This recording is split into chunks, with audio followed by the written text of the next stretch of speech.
I'm super excited to be here today to chat to Warren Bradley, who is the founder of Hytro, this amazing company that has produced some fantastic BFR technology. And for those of you who don't know, BFR is blood flow restriction technology. And so super excited to have Warren here today to talk about Hytro and blood flow restriction. And nice to see you again, mate. Yeah, it's really good to see you, and thank you very much for affording me the opportunity to be here. It's always good to chat, so thank you. No problems. Warren, tell us a little bit about your journey. What's your background? Yeah, sure.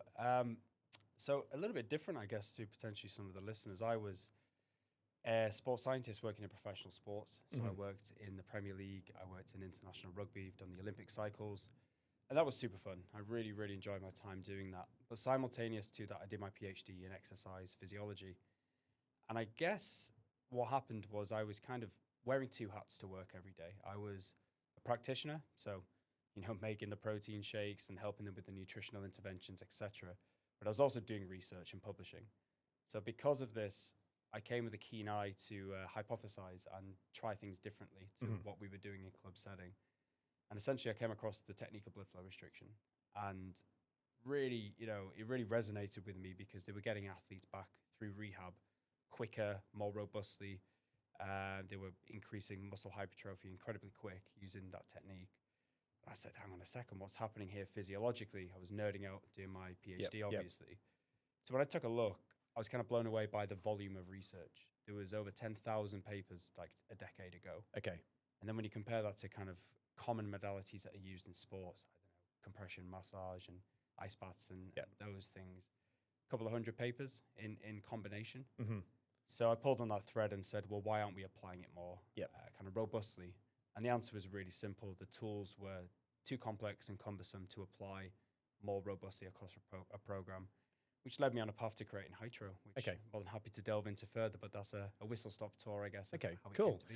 So a couple of things. So blood flow restriction is it's been around for a while, and and it's also known as Katsu. Is that right? That's correct, yeah. Japanese word, I think.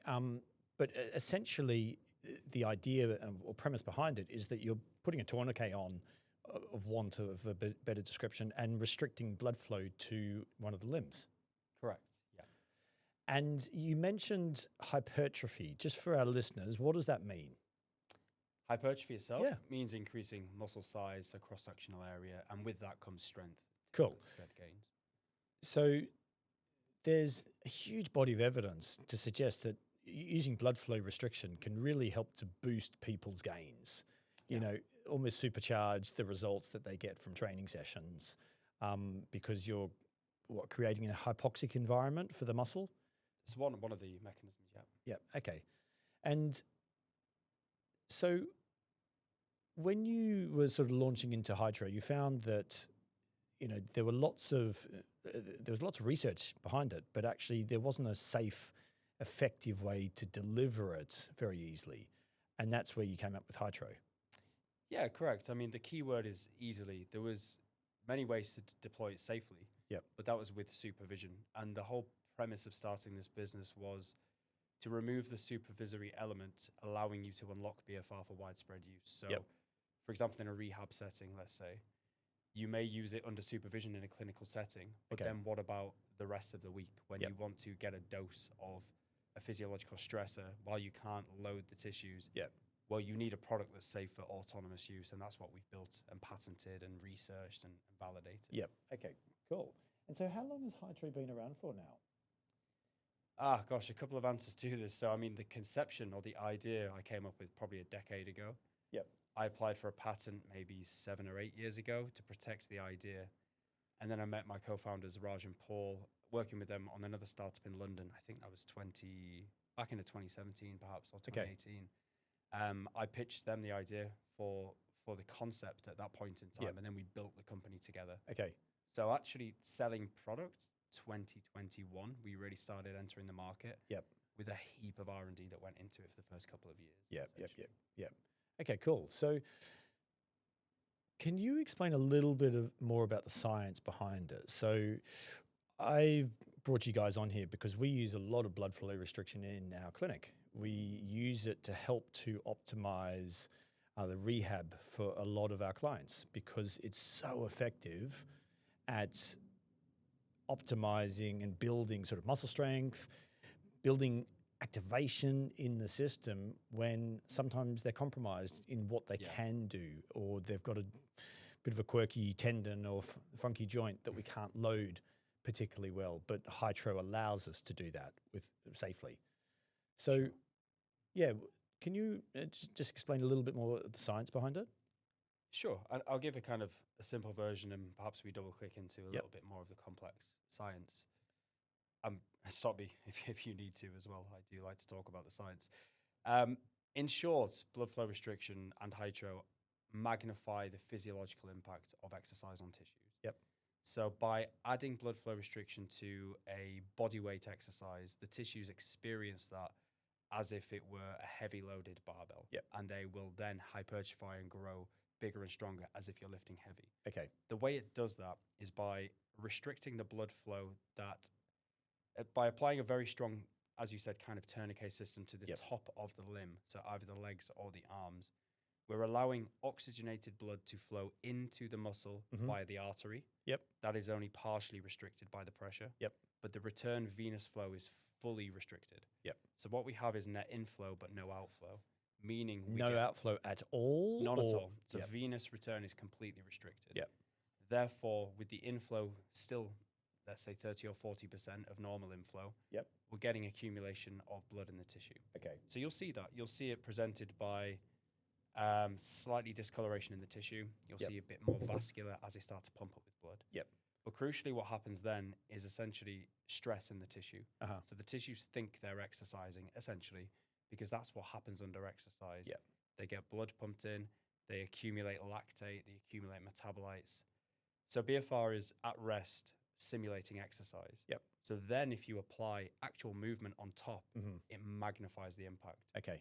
So for like patient rehab, you could simply go for a walk and it will be as if you've done some sprint training and you will get those types of adaptations. That much of a difference, a walk with BFR? It's a bit perhaps facetious to give that exact comparison, but the point being the tissues are experiencing... It's magnified. a physiological magnification for sure. Yeah, yeah. I mean, you can even do it passively at rest. So right now we're sat here, we could be applying BFR. Yep. Particularly in a patient who is off feet, so unable to load any tissue, Yep. bedbound, let's say. Yep. You can stimulate a reduction in atrophy by stimulating the hormonal pathways that will stop that from happening. Yep. And maintain mass and strength and power in that limb to a much greater degree than just being bedbound, where we see them waste to nothing. Yeah. And that's why we use it with astronauts in space as another example.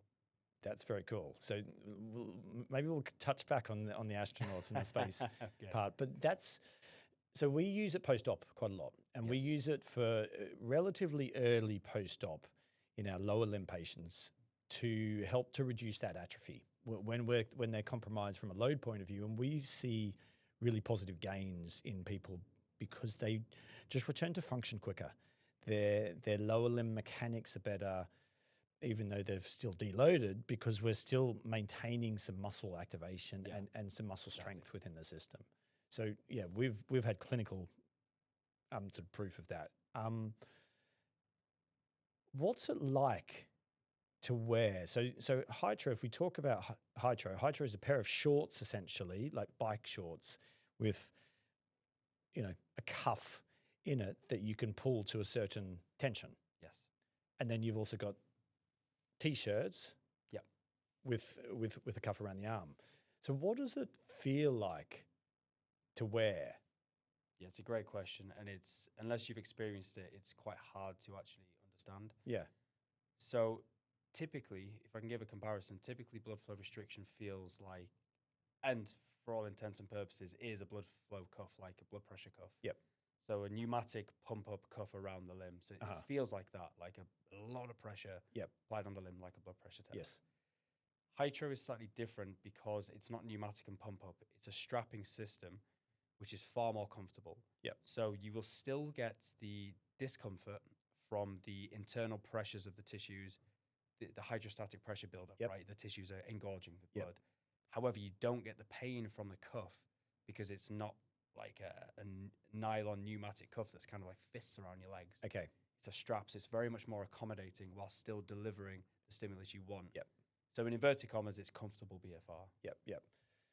I mean, I use BFR myself for training, and you know, once the cuff is on, you definitely are aware You that know it's there. this is slightly not perhaps uncomfortable is the wrong word, but this is firm, very very firm. What should it feel like if you're exercising with it? Is it meant to get painful? Is it meant to you know, you spoke about sort of vascular changes and and it might go a little bit, the limb might go a little bit redder. When I'm using it, often you're feeling like your leg's engorged. Oh yeah. There's a big pump on. What should it be painful though when people are exercising with it? So pain is an interesting word to use, I guess, because people have different tolerances. Mm-hmm. It will feel uncomfortable because effectively we're swelling our muscle cells to their maximum capacity while building up lactate and metabolites. Now, lactate is that burning sensation you'll feel when you do repeated sprints or kind of a bench press, for example, the latter reps. You will feel that, and it will be locked into that physiological state. Mm-hmm. So you will continuously feel a burning sensation, a swelling, stretching sensation. And that's even at rest. So if you're doing a movement protocol, whether that's a hypertrophy protocol or endurance on a bike for a walk, for example, in the rest periods even, because you're still applying the pressure, you will still experience that feeling. So at rest, you're actually driving adaptations because all of that good stuff is in the tissue, essentially. So the feeling is very unusual. But the way I like to kind of compare it is imagine going to the gym for an hour or going for a long bike ride. Everything you experience in that hour, condense it into 15 minutes, expect to feel that all in 15 minutes, essentially. And that's why BFR is so incredible at driving quick adaptations, because you can do it in a shorter time frame with very little to no load without stressing the joints. So you'll feel the whole hour in 15 minutes is kind of how I would explain it. Yeah. Okay, cool. That makes a lot of sense. So from a physiological point of view, you'll be getting an increased sort of synthesis of growth hormone to you know, build those strength gains and sort of increase the cell size, won't you? Yeah, there's a multitude of different pathways actually. So growth hormone is just one of many. The main regulatory pathway is muscle protein synthesis. Okay. And without going too deep into physiology, that's related to the mTOR pathway, but we won't go there now. But essentially, there's a few different mechanisms at play here. So one is from the cell's swelling. The cell wall then triggers an upregulation and cascade of reactions and hormones. The other is the fact that oxygen is being zapped out of your tissues. So because the tissues are using oxygen to contract, or even at rest, you're always going through glycolysis. Because that blood is then stuck in the limb because of venous it can't drain out. It just starts to fill with deoxygenated blood. So your muscles become hypoxic, which means low oxygen. So they're really stressed right now, even if you're not moving. And what do muscles do under stress? They adapt. You have a signal and adaptation. So, you expect to feel all of that. So we use it with a few different protocols. So we use it sometimes for rest, post-op, early in rehab phase. We often use it early in the rehab phase as well for some active loading, where we're trying to get a bit more synthesis, a bit more, you know, bang into the muscles, but we can't load the joint very heavily because they might have had a procedure and we have to protect the joint and we also use it to really try and build strength in later phases as well. Do you have, and I know you guys have different protocols that you you use for some of these. Is there a perfect sort of one size fits all of how to use Hytro, or is it more about what are you trying to achieve for that individual? Yeah, there's certainly prescriptions we can give. But of course, everyone is different and responds differently to different protocols. So it's always useful to have your clinician assess you and then deliver the right protocol for you. However, in general, I can give you the flow of what is kind of prescribed. So prior to a surgical intervention, we would do BFR to prime tissues to strengthen the integrity of the area. So say you're having an ACL, do a lot of lower body BFR, strengthen the structural tissues and the muscles around the tissues that are going to be surgically intervened. Then after surgery, you have better outcomes initially. Yep. Then when they're off feet and bedbound, perhaps for the first couple of weeks or whatever it may be, Yeah. as long as the site is closed and the sutures are holding, Yep.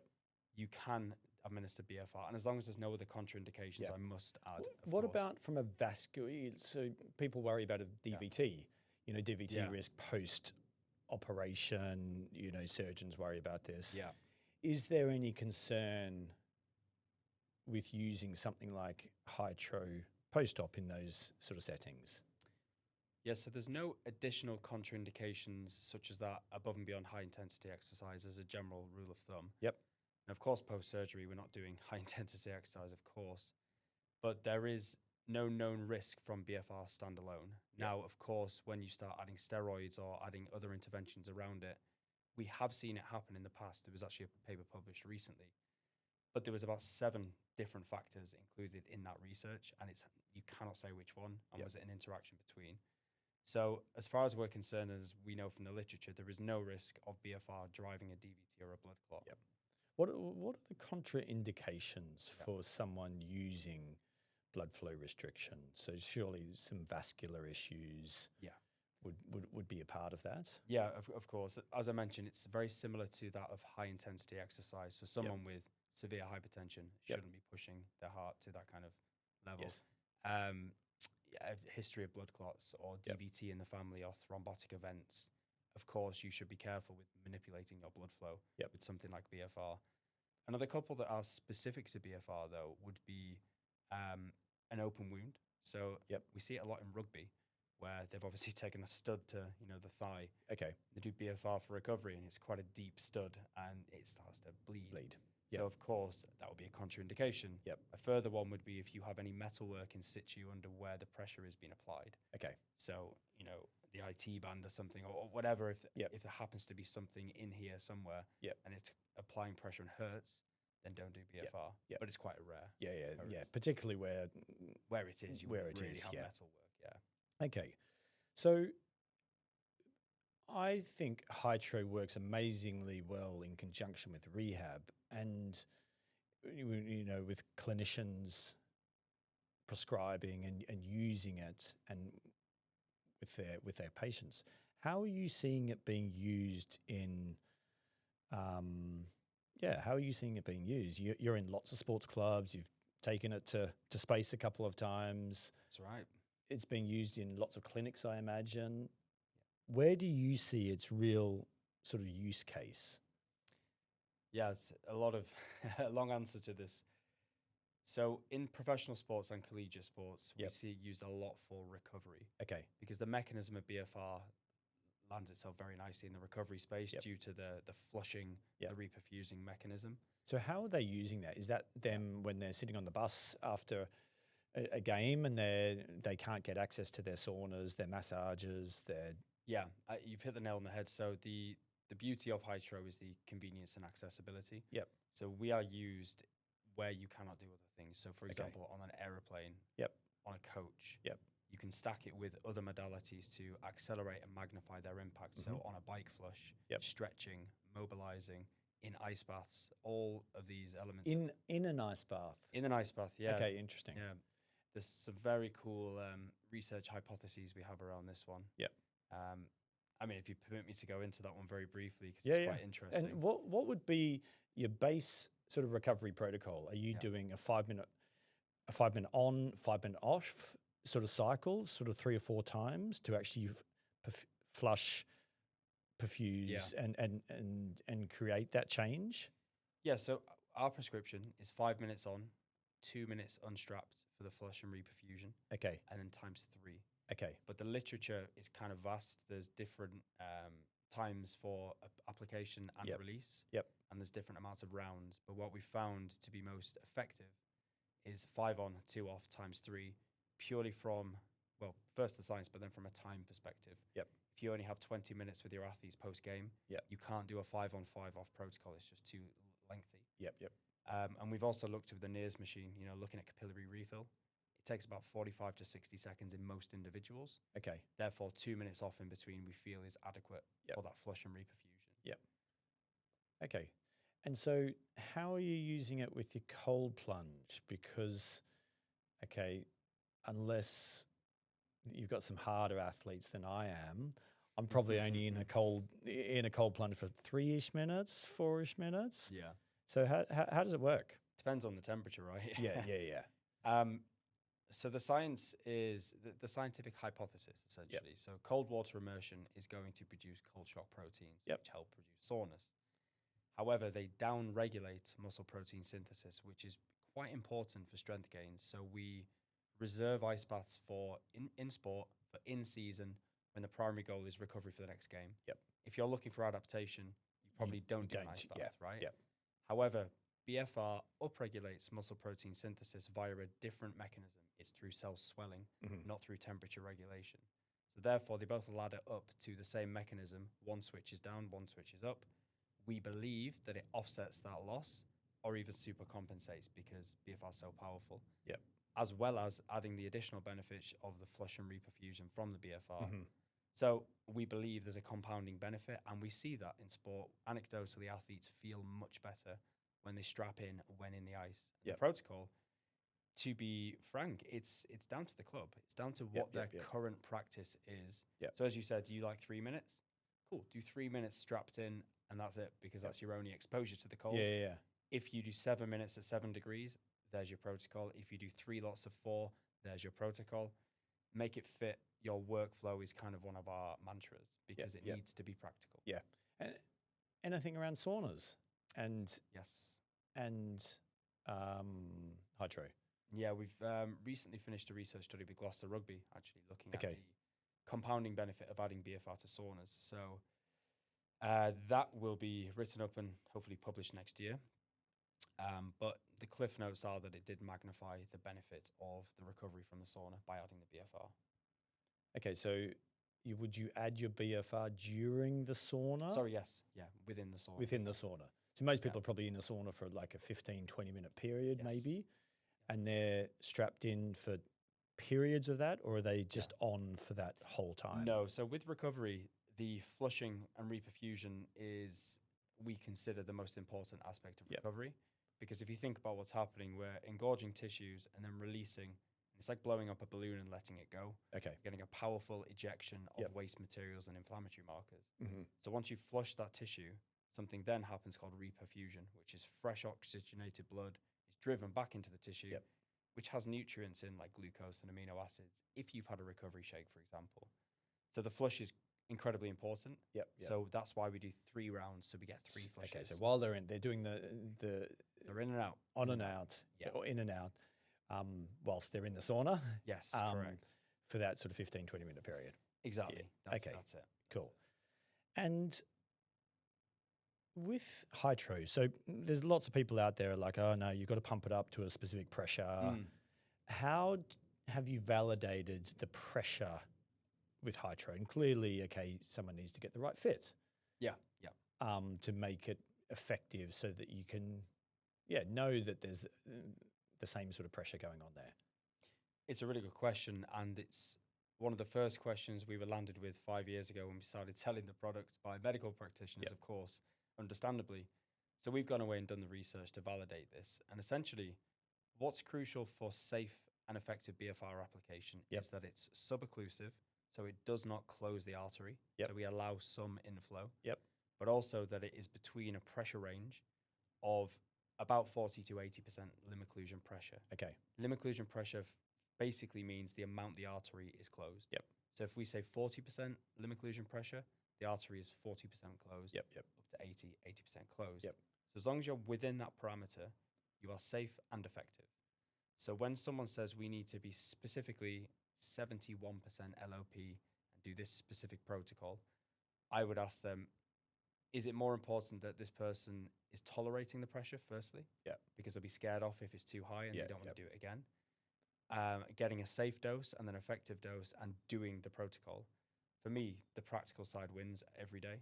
So with the product, what we have done is tested a variety of limb girths with a skin pressure reader and also a surrogate BFR device to cross-correlate. And we've ended up with data that tells us, if you put on this product and go to setting 1, you will be experiencing 50% limb occlusion pressure plus or minus 5%. Yep. The standard deviation is based on limb girth. So if you Okay. have a bigger limb, you will be the higher end of the pressure. If you have a smaller limb, you'll Yep. be the lower end of the pressure.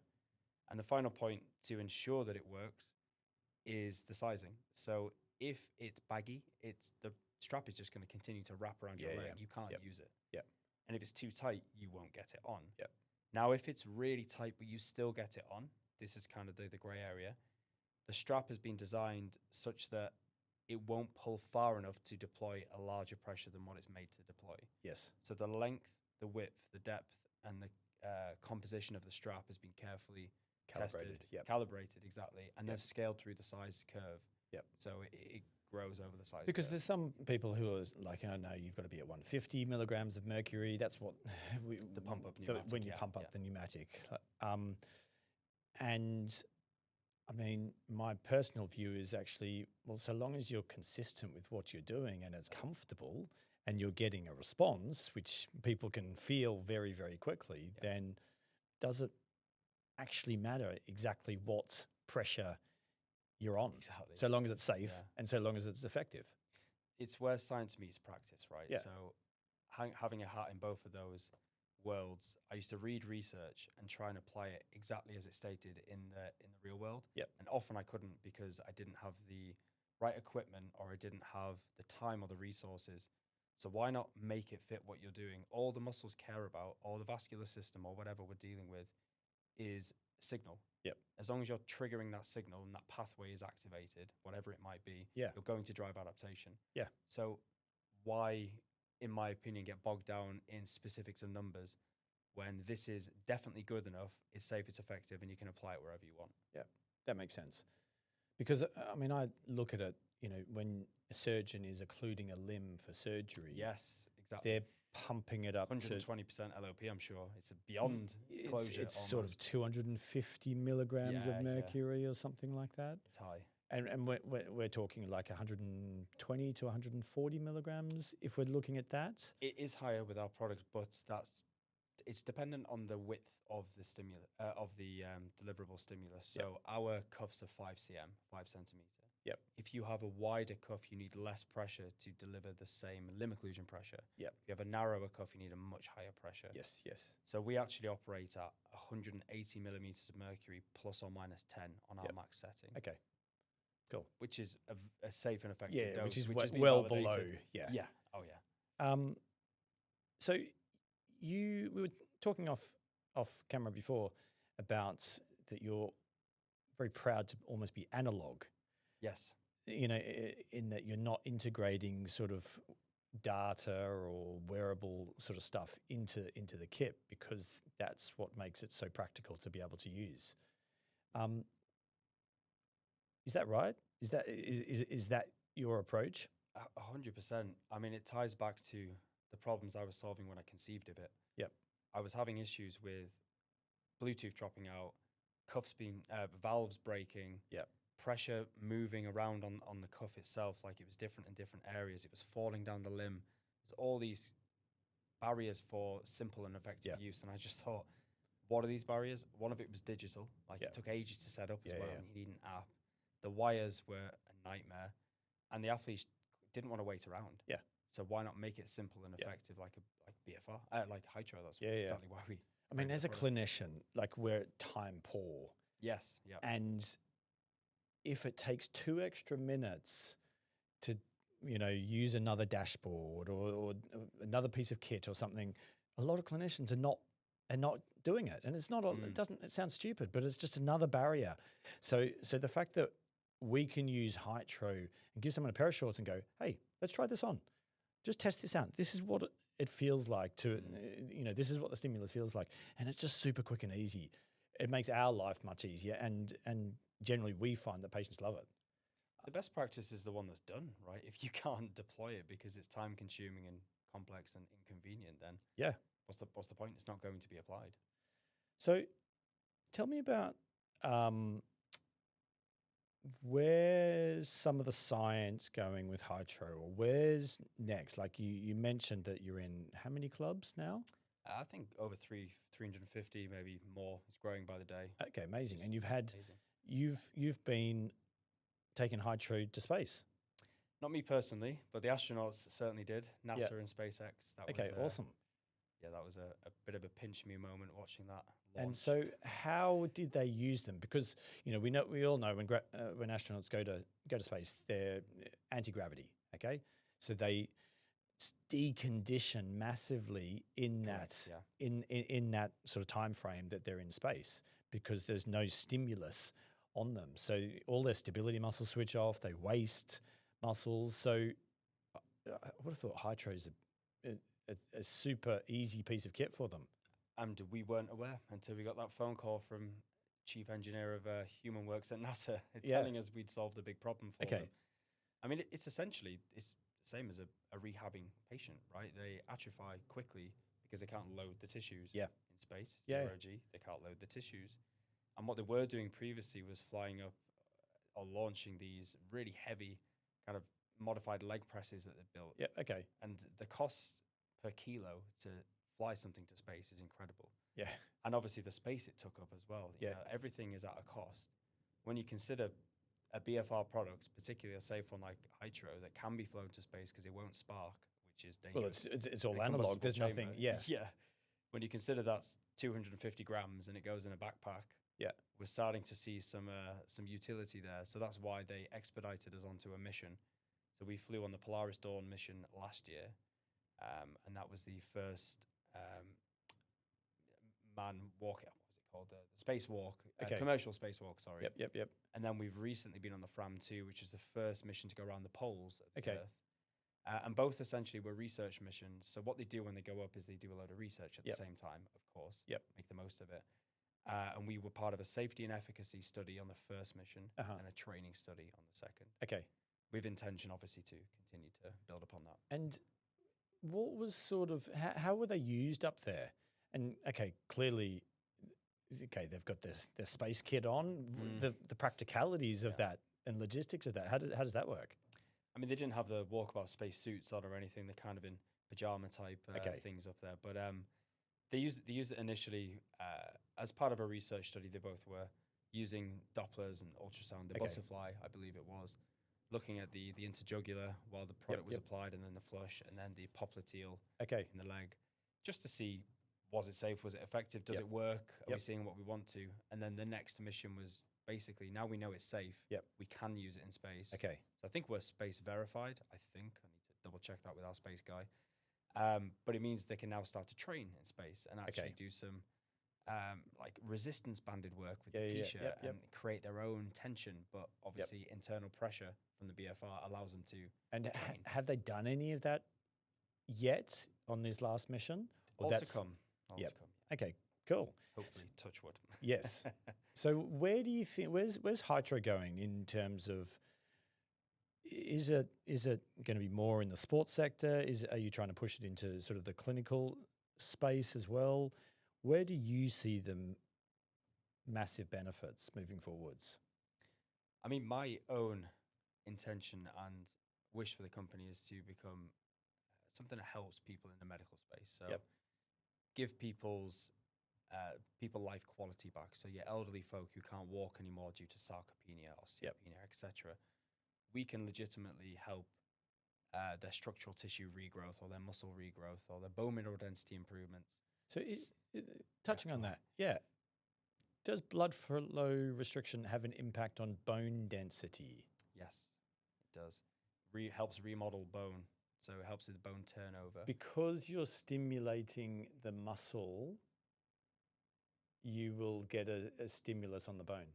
Absolutely, yeah. Now, I will hold my hands up and say there's far better people than me in the business who know more about bone health and remodeling and turnover with BFR, but in short, yes, it does help with that. Yep. Yeah, for sure. There's good research on this too. There's a good amount of literature. Interesting. Yeah. Absolutely. So, so where are you going with Hytro? Is it that, you want to keep pushing it in that clinical space and in that sports space, that sort of performance side of things? What's next for Hytro? Yeah. So as I said, that's kind of my intention and hope for the business, that we continue to help people in the medical space, the Yep. longevity space, essentially. But of course, BFR is used extensively in professional sport and collegiate sport, Yep. but it's only used in rehab currently. So that market opportunity for us of people who are already warm to the technique is incredible. So we've only scratched the surface at 350 teams. We can build a pretty big business in pro and college sport, but we already have our eyes on clinical application. Yep. And we're trialing at the moment, as you're aware, with clinics, what is the blueprint for servicing physiotherapists to help their patients and clients? Yep. Because when they go home, they could be doing BFR as their rehab program and come back quicker and get more people through the door, help more people. It's I think for us, it's going to be split into a couple of different vectors, but Okay, cool. pro sports for the next few years for sure, and then medical, clinical space. Okay, forward. nice. And what sort of research stuff are you looking at? Because you clearly have put a lot of sort of R&D into this sort of product, and I imagine still do. Yeah, we now have a head of science, so Dr. Tom Brownlee. He's fantastic. So he's taken a load off my plate. Cool. And we've hired several PhD students full-time working for Hytro, but embedded either at a university or professional sports team, etc. And we'll continue to grow that. Yep. And it just means that we can now really be at that pointy end of the spear of innovation. And we're looking at things that people have never looked at, essentially. So the improvement in HRV, so heart rate variability kinetics using BFR. Yep. We did a study with Whoop. We were at, if you've heard of the physiology tracker Whoop. Yep. So we went out to them in Boston. Oh, brilliant. We're both wearing one for the record. We went out, we were invited out to their facilities in Boston. So we did a week-long research study looking at the impact on HRV kinetics. Yeah. How does that impact sleep? Nutrient absorption. If we can take some muscle biopsies out of willing students, I guess, we can start to look at nutrient absorption like glucose and amino acids. So now it's no longer just BFR, it's leveraging the power of blood flow manipulation to drive physiological outcomes. And we are doing the research to drive that forward, which no one else is. Cool, amazing. So how should we be using it in clinics with our clients as one point? And then we do a lot of optimizing people's health. So we do a lot of just ensuring that our clients are doing everything possible to train effectively, to sleep well, to minimize stress, all those sort of lifestyle pillars. So how could BFR or Hytro in particular fit into that category as well? So in terms of the cross spectrum of... Yeah, so in clinics, okay, we've talked about, okay, maybe using it, okay, pre-op. Yeah. To really boost some gains, get some good quick gains, optimize the joint or whatever it is before surgery so that rehab is easier or quicker afterwards. Yes. Post-op, we can use it when they're bedbound, but also fairly safely, pretty quickly, to actually start adding some load in, even when you need to protect the joint, and then throughout the phases to get more bang for your buck from strength. Yeah. What else am I missing there? And then potentially some recovery parameters as well with some of our clients who are actually training fairly intensely. Yeah, I mean, we see it as a kind of a continuum, right? Yep. So you have your prehab prior to surgical intervention. Yep.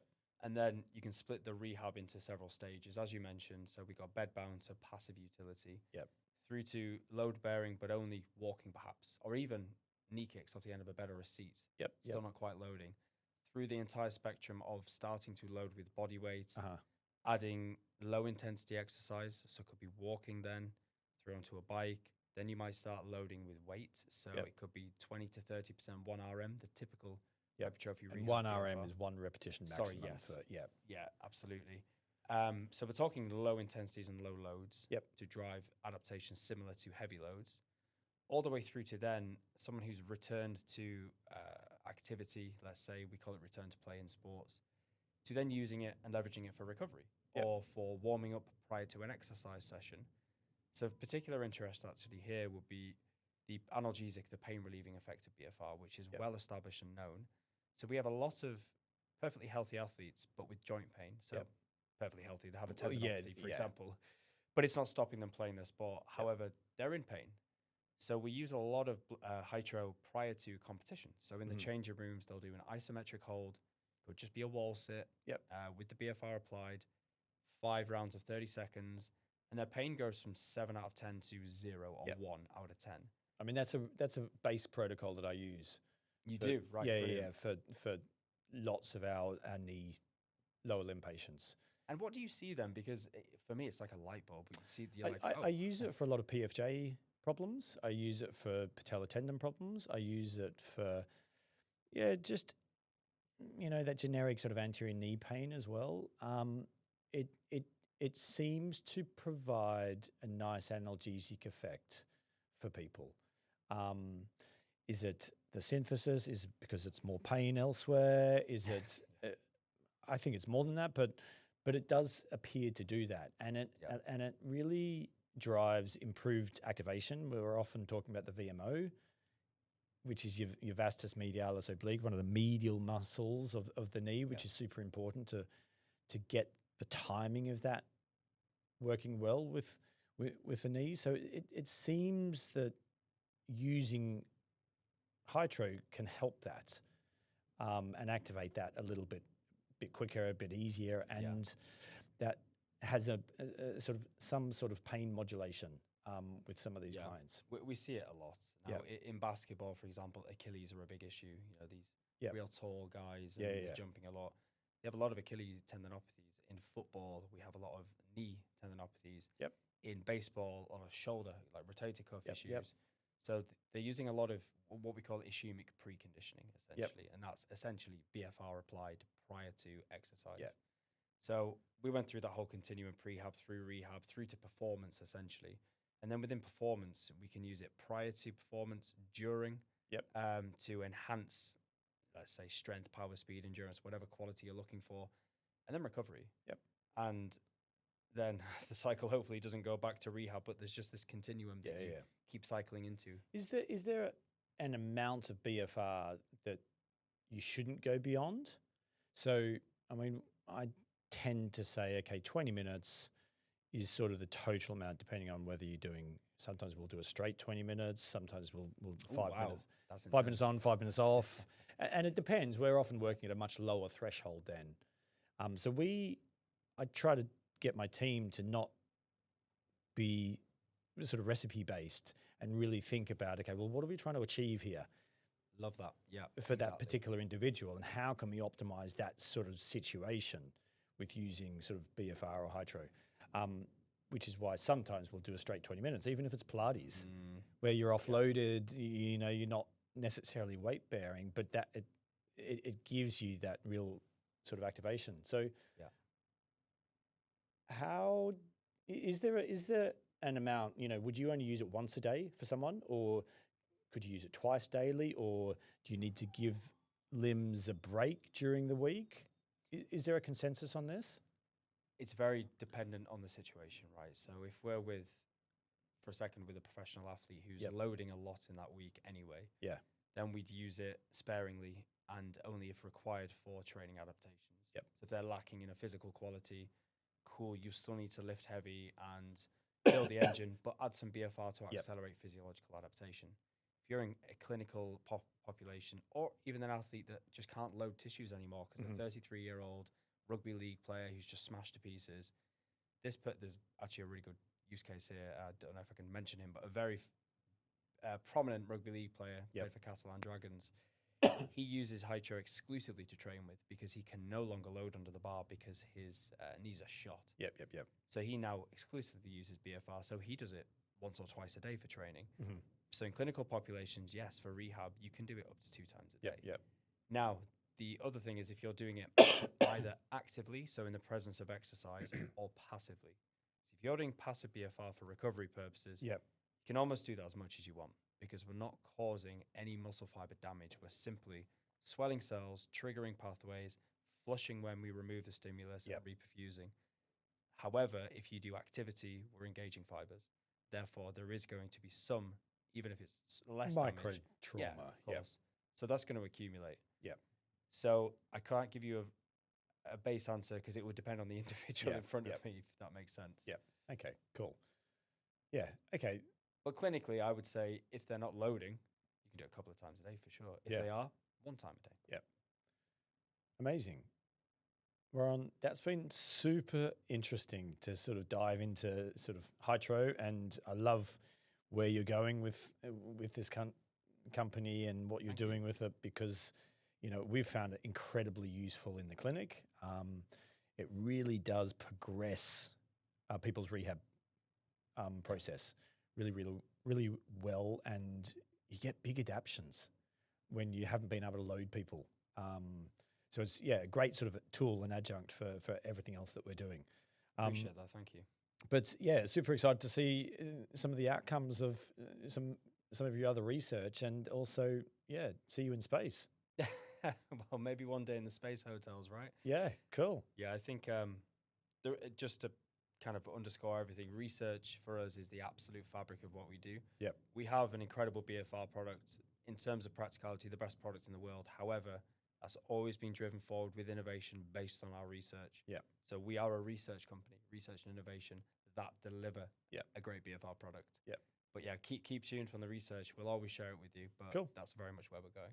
Amazing. Well, thank you for your time today, Warren, and look forward to catching up soon. Thank you very much, sir. Thank you for having me. No problems.